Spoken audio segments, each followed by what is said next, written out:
अयोध्येमध्ये दशरथ महालामध्ये भाविकांनी मोठी गर्दी केल्याचं पाहायला मिळते। दशरथ राजाचा दरबार भरण्याचे ठिकाण आजही इतिहासाची साक्ष देत आहे।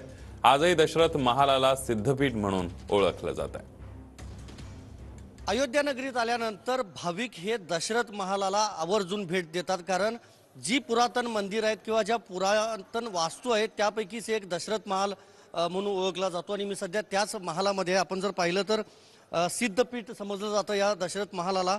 आणि राजा दशरथांनी त्रेता युगामध्ये या महालाची स्थापना केली होती। ते आपल्या सगळ्या नातेवाईकांसोबत याच महालामध्ये राहायचे अशी देखील एक आख्यायिका आहे। त्याचबरोबर रामनवमी असेल, राम विवाह सोहळा असेल, दिवाळी असेल, त्याचबरोबर श्रावण महिन्यात मुख्य दिवस असतील, अशा दिवसांमध्ये एक मोठा उत्सव या संपूर्ण दशरथ महाल परिसरामध्ये पाहायला मिळतो। आजही आपण पाहतोय म्हणजे हे डोळे दिपवणारं असं हे सौंदर्य म्हणावं लागेल या मुख्य गाभाऱ्याचं।